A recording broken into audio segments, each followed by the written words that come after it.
So in today's video, I am going to explain you about the displacement current. Basically, this topic of displacement current is very important from the point of view of 12th classes. Okay, so I will try to explain you this topic in a very short duration of time, right? So the displacement current basically is a current that flow due to the rate of change of electric field. As long as the electric field is changing with the time, you will get the value of displacement current.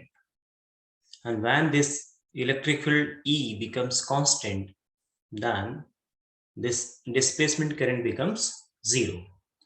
So we can say that कि जो existence है displacement current का वो तभी तक है जब तक कि इलेक्ट्रिक फील्ड की वैल्यू टाइम के साथ चेंज हो रही है.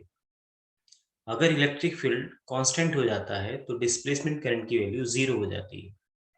सो ये फार्मूला है डिस्प्लेसमेंट करंट के लिए, right? id is equals to epsilon naught A del E by del T, or we can write this formula in terms of electric flux phi E. So phi E basically is equals to electric field into area. Okay, so we can write epsilon naught at del phi by del T. Or in terms of displacement current density, the formula will be like this: JD is equal to epsilon naught del E by del T.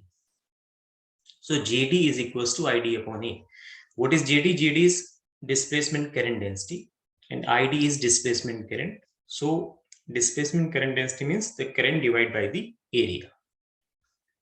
So ये basic definition है displacement current की. अगर आपसे small question पूछा जाता है तो आप लिख सकते हैं कि displacement current होता क्या है basically. अब बात आती है इसको एक्सप्लेन करने की, मतलब ओरिजिन कहाँ से हुआ, कहाँ से कॉन्सेप्ट ओरिजिनेट हुआ बेसिकली. सो उसके लिए क्या है, देखिए एक डायग्राम में मैं आपको बता रहा हूँ कि डिस्प्लेसमेंट करंट का कॉन्सेप्ट कहाँ से ओरिजिनेट हुआ है, राइट? ये यहाँ पे एक बैटरी लगी हुई है, एक कैपेसिटर है. ओके, सो ये बैटरी है, प्लस साइन, ये माइनस. ओके, ये स्विच है. तो जैसे ही आप इस स्विच को कनेक्ट करते हैं, राइट, तो करंट फ्लो होने लगता है. तो आप देख रहे हैं जो पैरेलल प्लेट कैपेसिटर है, जो करंट यहाँ पे फ्लो हो रहा है, सेम करंट आपको इस तरफ मिल रहा है. You are getting the same current which is entering and the same amount of current is leaving. But आप देख सकते हैं कि between the plates of the capacitor nothing is there. Okay, और हम सबको ये चीज पता है कि करंट कैसे फ्लो होता है, because of flow of electrons. जबकि इन दोनों प्लेट्स के बीच में कुछ भी ऐसा नहीं है, इलेक्ट्रॉन्स नहीं है. तो इट मीन्स ये करंट कैसे फ्लो हो रहा है? तो ये जो करंट है between the plates of the capacitor, यही करंट है डिस्प्लेसमेंट करंट. अब ये डिस्प्लेसमेंट करंट फ्लो कैसे होता है ये हम समझेंगे एम्पियर सर्किटल लॉ से. सभी जानते हैं एम्पियर सर्किटल लॉ को, that close integral of B dot dl is equals to mu naught times into total current I enclosed by the surface. Okay, so मैंने क्या किया, देखिए एक सरफेस यहाँ पे ड्रॉ किया, ये वाला एक सरफेस लिया यहाँ पे, ये सरफेस मैंने लिया है, राइट. एंड तो जो I करंट इस सरफेस S1 में एंटर कर रहा है, और जबकि ये इस सरफेस को मैंने, इस दूसरी सरफेस को मैंने नाम दे दिया है S2. तो S1 और S2 है. तो अब मैं एम्पियर्स लॉ को यहाँ पे इंप्लीमेंट करता हूँ फॉर S1. ठीक है, तो for surface S1, for surface S1, right? So you can see here B dot S1, right? So B dot dl is equals to mu naught I, right? Equation number 1. For surface S2,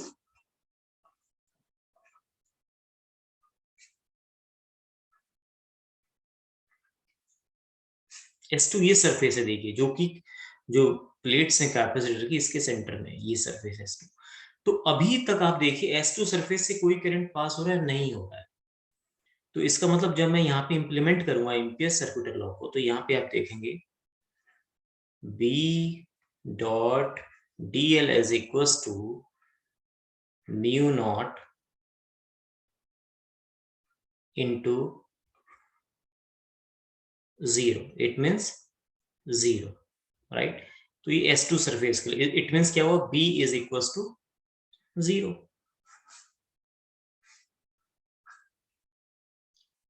B is equal to 0 होने का मतलब है plates के बीच में कुछ भी magnetic field नहीं है। मैग्नेटिक फील्ड कहां से जनरेट होती है, मैग्नेटिक फील्ड जनरेट होती है करंट से, इट मीन्स कुछ भी करंट नहीं है। ये एम्पियर्स लॉ को हमने इंप्लीमेंट किया है। बट हुआ क्या है, जब मैक्सवेल ने एक कंपास बॉक्स रखा यहाँ पे, तो उस कंपास बॉक्स में एक डिफ्लेक्शन मिला। डिफ्लेक्शन मिलने का मतलब क्या है, सीधे सीधे आप समझ सकते हैं कि यहाँ पे कुछ ना कुछ मैग्नेटिक फील्ड है, राइट। इसका मतलब मैग्नेटिक फील्ड कहां से आ रहा है, राइट। सो मैक्सवेल ने बताया कि जो एम्पियर्स लॉ है ये S1 सरफेस के लिए तो करेक्ट है, S2 सरफेस के लिए करेक्ट नहीं है। अगर कोई लॉ एप्लीकेबल है, इट मींस वो सभी सरफेस के लिए सेम एप्लीकेबिलिटी उसका होना चाहिए। बट यहाँ पे एम्पियर्स लॉ S1 सरफेस के लिए वैलिड है, S2 सरफेस के लिए वैलिड नहीं है। आप देख सकते हैं इक्वेशन 2 में। सो मैक्सवेल ने बताया यहाँ पे मैग्नेटिक फील्ड है, यहाँ पे कंपास बॉक्स को रखा उन्होंने, तो निडल में एक डिफ्लेक्शन मिला उनको, एक निडल में इस तरीके का एक डिफ्लेक्शन मिला उन्हें। सो डिफ्लेक्शन का सोर्स क्या है, उन्होंने बताया इस डिफ्लेक्शन का सोर्स है इलेक्ट्रिक फील्ड। यानी कि जो मैग्नेटिक फील्ड यहाँ पे जनरेट हो रही है बेसिकली वो इलेक्ट्रिक फील्ड की वजह से जनरेट हो रही है। और साथ ही मैक्सवेल ने ये बताया कि जो एम्पियर्स लॉ है it is not correct, right. अगर इलेक्ट्रिक फील्ड टाइम के साथ चेंज हो रहा है या उस केस में ये एम्पियर्स लॉ सही काम नहीं करता है। तो मैक्सवेल ने बताया इसमें कुछ मॉडिफिकेशन की जरूरत है। तो उस मॉडिफिकेशन को मैक्सवेल ने कंप्लीट किया by introducing the concept of displacement current. So basically हो क्या रहा है, यहां से एक इलेक्ट्रिक फील्ड जनरेट हो रही है, और जैसे जैसे ये कैपेसिटर चार्ज होगा इलेक्ट्रिक फील्ड टाइम के साथ चेंज होगी, राइट। और इलेक्ट्रिक फील्ड जब टाइम के साथ चेंज होगी तो यहाँ पे एक मैग्नेटिक फील्ड बेसिकली जनरेट होगी। तो so change in electric field is producing the magnetic field basically. So Maxwell ने बताया कि ये जो एम्पियर्स लॉ है बेसिकली, तो एम्पियर्स लॉ ये होना चाहिए B dl is equals to mu naught I plus ID, right. So ID क्या है, ID है डिस्प्लेसमेंट करंट।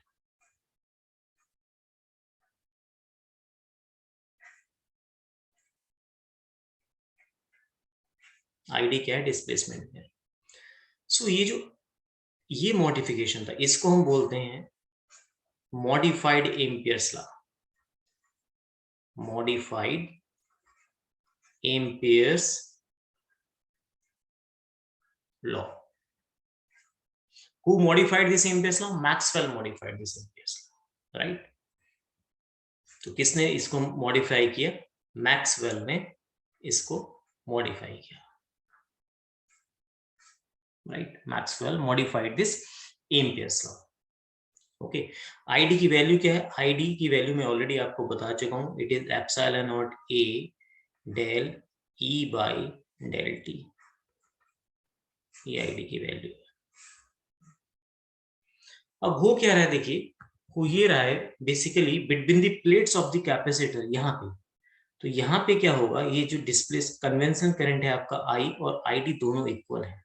ये आप प्रूव भी कर सकते हैं, एग्जामिनेशन में काफी बार पूछा भी जा सकता है कि prove that between the plates of the capacitor the current I is equal to ID और J is equal to JD, right.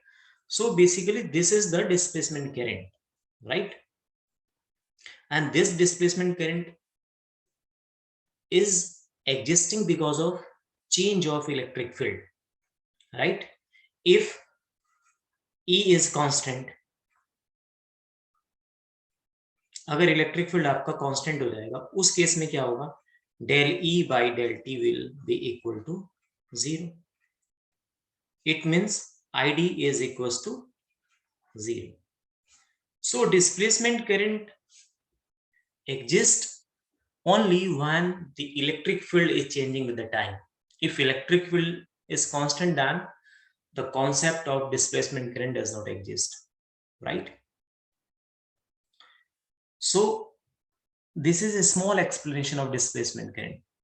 I hope you have understood this topic, right? Thank you.